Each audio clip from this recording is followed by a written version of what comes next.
Agent D'Antonio with the FBI. And seems to me that you're the bank manager? Yes, ma'am, I am. I'm so sorry with what happened.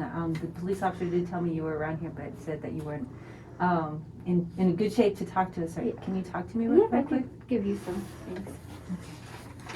And I'm sorry that seems like you lost an employee. Yeah, I did. And had you called 911 already? Yes, I did. Okay, we'll just wait for them to get here.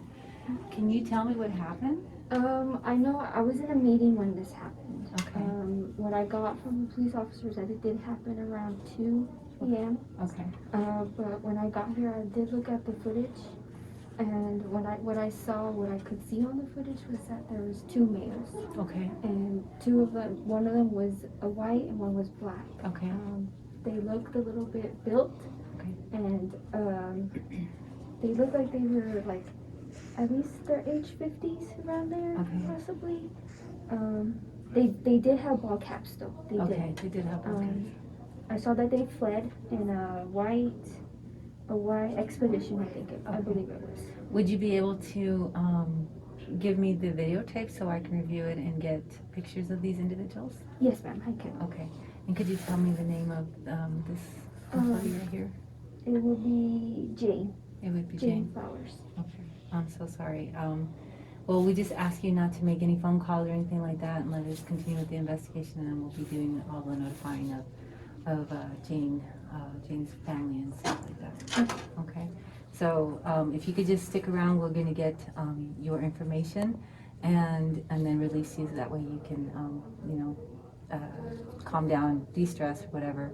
But we'll get your contact information in order to be able to contact you again. Okay. So you're okay with us just continuing to process the bank and getting whatever evidence we need? Yes, ma'am. Okay, thank you so very much. You're welcome.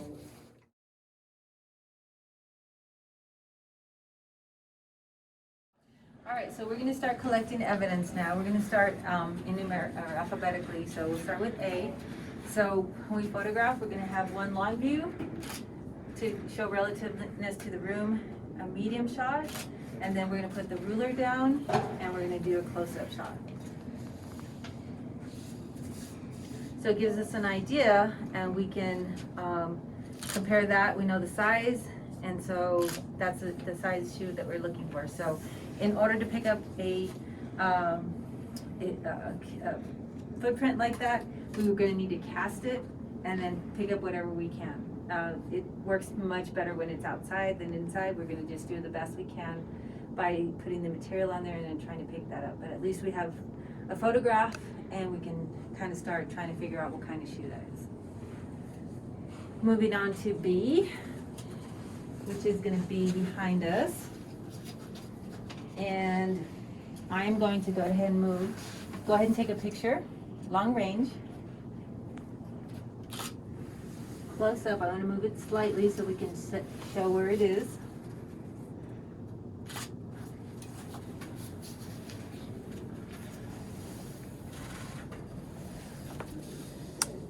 So again, we'll be picking it up in the same manner as the other one. If we can cast it, we'll cast it. Otherwise, we have a good imprint, and we can start trying to track down.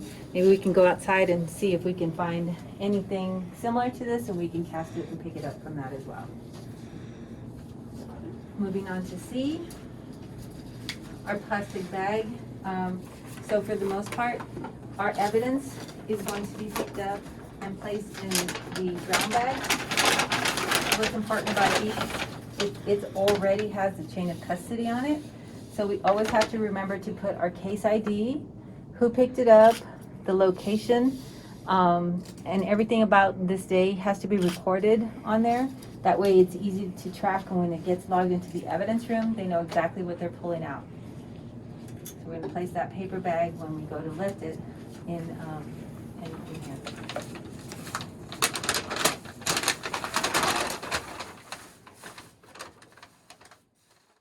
Okay, so we have a fingerprint D here. We've photographed it, and so to lift the fingerprint, we're going to run some ink on there, and we're just going to dust it. Oh, look at that beautiful print coming up.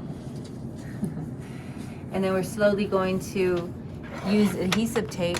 I'm not going to lift it for the purposes of this, but we're going to use adhesive tape and if it comes up easily, then we're going to place it on here and label it with all our information so we know exactly where it came from, what room it came from, and preserve the quality so they can compare this fingerprint with maybe some other ones that are in a database, and we can identify it that way.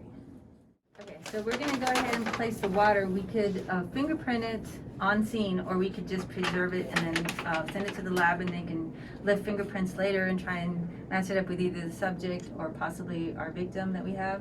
So we're going to just carefully lift it and stick it into another paper bag. Again, filling out all the information that we need on that. We're going to seal it with the evidence tape, going all the way around, initial and date. So that way they know exactly who picked it up and what date. All right, so when we have blood, we're gonna open up a new cotton swab, and we're gonna swab it and make sure we get enough DNA and all that and everything in there. And then we're gonna stick it in a carton, its own carton, a small little carton. We're gonna stick it in there and label it and make sure that we label it in the same way that we do with all the other evidence, with the case number, who swabbed it, and who put it into evidence. Okay, so with the hat, we're going to take that for DNA, and we're also going to place it in a paper bag. We're never going to try and use plastic because that will sometimes ruin the DNA. So we're going to go ahead and, after we photograph that 3 times with the ruler and everything, we're going to go ahead and put that in a paper bag and label it like we've been doing with the other ones. Moving on to process the rest of this, collecting the rest of the evidence. With the blood, do the same thing. We photograph, we swab it, we put the swab in another container because we don't know if that's blood from a different person, blood from the same person. So we want to be able to collect as many blood samples as we see in order to determine that it came from the same individual and who it came from.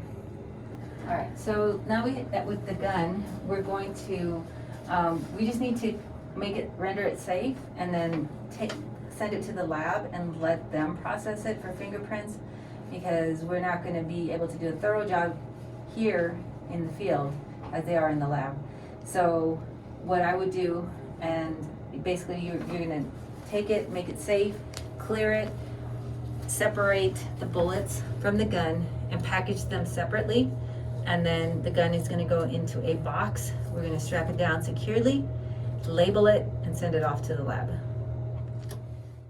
All right, so when we're going to pick up hair, we're going to use tweezers and try and pick up all the evidence that we have here. And again, sticking it in a paper bag and not a plastic bag, because plastic bags are just not good for preserving the evidence. Same thing, we collect it, we seal it, we fill it out, we seal it, and send it to the lab. Okay, so with money, we're going to process it and pick it up in the same way.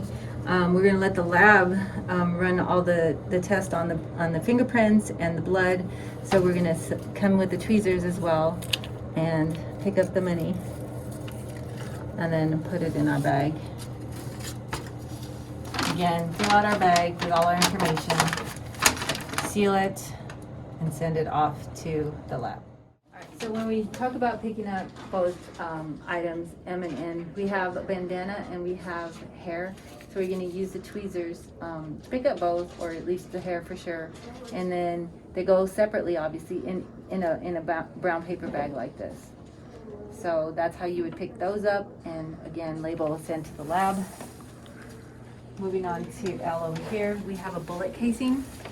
So with bullet casings, the same thing. We're going to pick it up and leave it, whether it's with tweezers, or if we don't have tweezers, we can use, carefully use our hand with the glove on.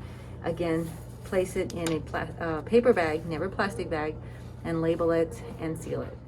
Okay, so when we have a dead body, we're going to see the evidence around it. So we're going to pick up the evidence around it first. And so we see that there is another bullet. Same thing, pick it up, place it in a paper bag, label your paper bag, you seal it, send it off to your evidence room first and then the lab.